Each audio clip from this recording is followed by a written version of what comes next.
Good afternoon, everyone. Hope you're having a good day. Knoxville is soppy wet. I'm over it. I've been sitting here staring out my home office window all day. I needed to do something creative, so I thought I'd drop some information for you. If you're out there watching or going to watch this later, I hope it helps you. This is about freelancing. Now, I've been freelancing, doing lots of different things for those of you that know me, but I've been freelancing in general for a couple of years now, taking the skill sets I've got in the professional world and trying to turn those into extra income on the side.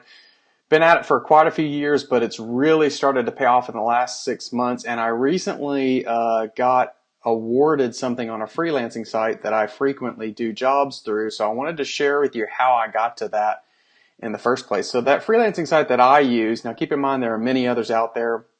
You can take your choice, try them out, see which one suits you the best. But I started out on what was, I believe, originally called Elance and was bought out by the Odesk team and became Upwork. I believe that's correct. I could be wrong, but suffice it to say that right now the site that I do most of my freelancing on is called Upwork, upwork.com.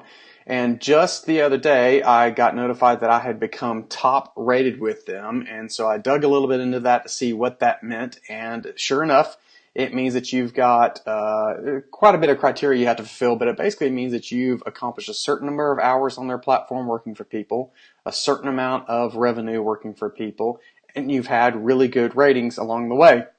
It didn't come easily. It took me quite a long time to get to that point, but I'm expecting, and actually I know it's going to be true. I was expecting as soon as I was notified of that I would get even more job opportunities, and sure enough, in the last 2 days, the number of opportunities that I've been sent have just kind of shot up. Now, not all of those are a good fit for me, and some of those I'm not a good fit for either. So I wanted to share with you today just a couple of tips on how I think I got to that point in the first place, a couple of things that I've done to get me to that point. Some of them might work with you, some of them may not, but see what you think.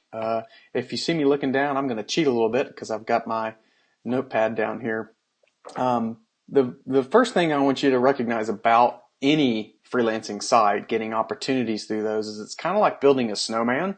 You start out slow and maybe get a job here or there. You may not get quite the revenue you would normally ask for out in the real world, but you kind of start slow and build it up, and over time it becomes a really good side hustle, and for some people even a full-time job. A few more comments about freelancing through sites like this. Be aware that you're going to be starting out with no experience whatsoever, so it may take you some time to win your first opportunity. And on top of that, most likely you're not going to get compensated what you think your hourly rate should be. If in the professional world you make $100 an hour, it's really unlikely you're going to get a gig on Upwork or any of the other sites that I've looked at or tried to work through for that amount per hour. And the reason is it's a international website. Almost all of them are. So you're competing against freelancers in the Philippines and all kinds of other places. A good example of that is anyone who wants to be a virtual assistant. You're competing against people who do this and have been doing it for a long time in the Philippines, and most of those people charge $5 to $7 an hour. Now, you may be willing to work for that low, but a lot of the folks that I know that freelance in the United States ask quite a bit more than that. That doesn't mean you can't earn that. For myself, I definitely started low. I'll talk about that here in just a second. Started low and built over time what I asked per hour, but I had to be willing in the early days to do jobs for less. So it was all about building that snowman, starting out slow, getting some momentum, and building to get to the point that I want to. But I got to tell you, if you're thinking about doing this or already freelance and want to try out some of these sites, haven't done it before, it's really worth it. You just have to be patient. So here's a couple of things that I've done, a couple of pieces of my plan. Some of the things that I put into work early in my freelancing, and then some I figured out along the way that I want to share with you. The first one should make sense to anybody. I made sure that my profile was professional looking and it was complete. There's sites like Upwork will tell you if your profile is not 100% complete and what it would take to get it 100% complete. I wanted to make sure that mine looked like I knew what I was doing. I don't always, but I wanted to make sure mine looked like I knew what I was doing, and that all the fields were completed so there wasn't anything missing out there. I've used sites like this to also hire people, and I've had people bid on my jobs and they don't have a picture, they don't have some of the fields completed, they just don't have a complete profile, and it's those people that I toss out immediately and don't even consider. I just alluded to another tip is to have a professional looking picture. It shouldn't be you in a baseball cap or you doing the 12-ounce curls or something like that. Make sure it looks professional. Doesn't mean you have to go out and pay someone to do professional headshots for you. Just make sure it looks like that you are a professional. You can be just sitting at your computer like this and smiling or something like that. So make sure your profile's complete and be sure you take a picture. The other thing I was really aware of early on was using the right keywords in my profile. Now, Upwork also helps you with that. It'll help you select some that make sense based on the skills you tell it you have. But when I talk about keywords, I'm talking about what you would expect on something like Google or for search on the internet. These sites also use keywords to help promote you to folks that post jobs based on things that you do. For example, for me, one of the things I do is help people find funding because of my background with that and having raised a lot of money for other folks, whether debt or equity. And so I used the word funding. I used startup. I used strategy. I used market research, things like that. Keywords that people are going to look for in the jobs that they post. Be real specific about the ones you use. Upwork does not allow you to use a whole bunch. I can't remember the number. I think it may be 5 to 10, maybe 20. I would be shocked if it's that many. I can't remember. I set my profile up quite a long time ago, but make sure you really think about the keywords that you're going to use. So for example, if you're going to want to do editing work for someone, you might put in copywriting or editing, those type things. Be real focused on the keywords that you use. That will help your profile show up on jobs that people post more often as a recommended freelancer. All right, the next one that I recommend is to register as an individual. On Upwork, you can register as an individual or as a company. I have my own company, but I registered as an individual. The reason I made that choice was I sort of felt that folks would want to work with me, with an individual. At one point, I do remember switching to the agency model, but then I quickly switched back because I felt like a couple of folks that I was bidding on their jobs felt like I might be just taking those jobs in, but then outsourcing it to somebody else, and I wasn't doing the work myself. So I do recommend registering as an individual. I think that really helps build your own brand, and I think people like doing business with a person, not an agency that's going to farm out some of the work to somebody else, maybe overseas or something like that. I do know that there are people who do that, but I don't recommend it for you, especially early on in what you're doing. If your business grows and you really become a full-fledged agency with employees, then of course you should switch to that format. I'm having trouble talking today. The next recommendation I have for you is really only bid on the jobs where you know you can perform really well. And really what that comes back to is sites like Upwork and Freelancer and others rely on a feedback rating system when you do a job for someone. And I wanted to make sure I always got 5 stars. So taking a job that I thought I could win just for the money when I may not be able to perform as well as I would like to might have got me a low feedback rating. So I was always very careful to bid on jobs that I knew I could do super good work for folks, and I knew I was going to be able to get 5-star ratings from them. That paid off. It's held true. I've gotten 5-star ratings on everyone that has given me a rating. To that point, not everybody will rate you. Sometimes they just leave it blank, but I've never gotten negative ratings. I've either gotten blank or 5 stars. So bid on jobs that you know you can do really good work for somebody with and get a really strong feedback.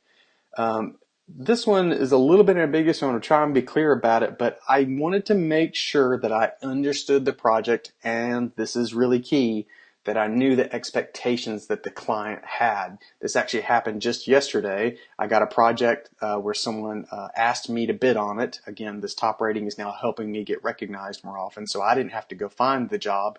They found me and asked me to bid on it. I actually talked to the individual that had the job, and after talking to them, realized that their expectations were just unrealistic. It's just something that I was not going to be able to accomplish, and frankly, I didn't think anybody else can accomplish for them, so I quickly moved on from that one.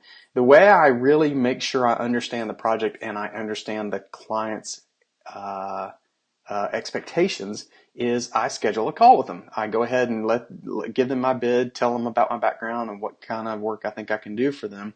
But then at the end of that bid, I always recommend that we do a phone call. Upwork will help you do that. You can do a phone call or a video call where you can talk to the client, or you can just take it offline, Skype or something like that. But the point is I always make a habit of talking to the client. I find out more about their project because frankly, a lot of them put very little in the project description. I find out more about what they want to do, what they've been doing already. So for example, if they're putting out that they would need some help with marketing, I find out what they've already done with marketing, because I don't want to come back and recommend the exact same thing they've done, again, unless I think I can do it really better than they can or better than they have already.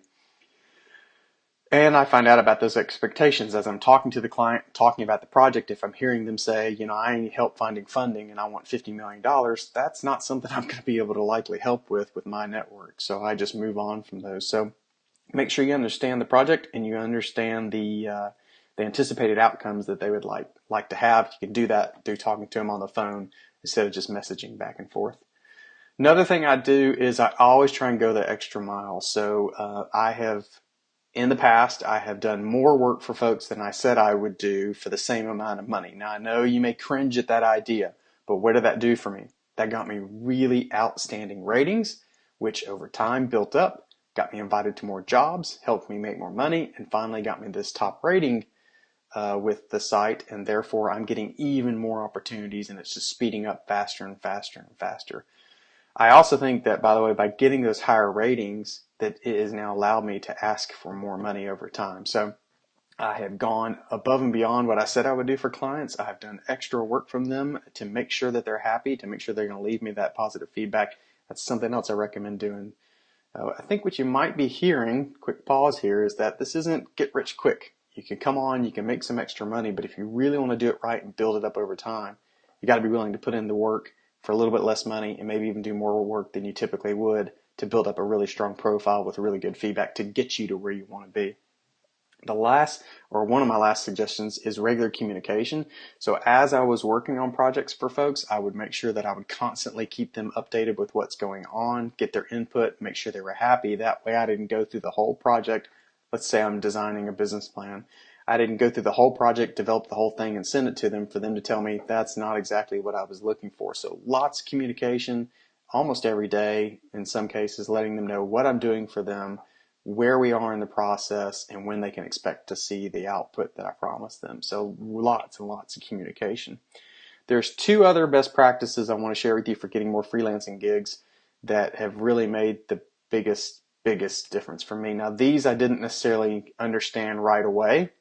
At least one of them I learned along the way and implemented it, and it's this first one. I added some uniqueness to each and every single project bid I did. So early on when I was bidding on projects, because I was doing a lot of volume, I don't do that anymore, was bidding on a lot of volume of projects, I would just copy and paste if the project was similar. I would copy and paste my bid into the message. And I stopped doing that. I still use pieces of that because it talks about my background and what I think I can do for them based on the type of project. So I do copy and paste some pieces of it, but I try and add at least a little bit of uniqueness to every single bid. That can be something as simple as if I can find their name on the site, I'll put their name. I may comment on, sounds like a really exciting project. Boy, I sure love working with folks who are developing technologies around, I don't know, alternative fuel sources, something like that, to make it sound at least that I have read the description and understand what they're looking for. So add some uniqueness to each and every bid. It could be commenting on, hey, I noticed you live in England. What a really cool place. That's where my ancestors are from. Something like that. Don't lie about things. Be honest. But add at least a little bit of uniqueness to every single bid. One bid in particular, I actually told a gentleman that my favorite color was purple, and he came right back and told me that he thought that was the most unique bid he had ever seen in his life. It caught his attention, and he did award it to me, and we did some business together. So add some uniqueness to your bid. And then the last one, I've kind of talked about it already, but charge a reasonable rate. So again, you're going to be competing against people across the globe. Some of those folks charge much, much less than you expect that you're worth. Particularly here in the United States, our rates can be a little bit higher. If you start out a little low, you'll win more gigs early, which will allow you to make some money at least, and do really well on those gigs. Fight for that feedback. So what I always tell people is early on when you're on a site freelancing is to see your compensation as not just the rate you're being paid, but the feedback you're going to get that's going to help you lead to more opportunities. So charge a reasonable rate early on, probably a lot less than you expect you're going to be you would want, and know that you can build that over time. I believe I started mine out as almost $10 or $15 an hour, which in some instances I thought was still maybe a little too high. and I've been able to ramp it up over time all the way to where I think I should be. So I hope those tips help you. Actually, the biggest thing I want to leave you with is if you want to make some extra money, it's going to take some hustle. You can't just sit back and expect it to come in. But the beautiful thing about doing this over the years is I've been able to use that money to pay for vacations, pay off some debt, do lots of great things with, and that has also helped snowball our personal financial situation. And it's really, really been worth it. So I highly recommend, if you're looking for some extra income or an extra side hustle to do, figure out what skill sets you've got and do some freelancing through some of these sites, Upwork, Freelancer. I'll put some of those in the notes on the blog post. Hope you enjoy the information. Thanks for joining me live today on a dreary day, and weekend's coming up, so I hope you enjoy it. Take care.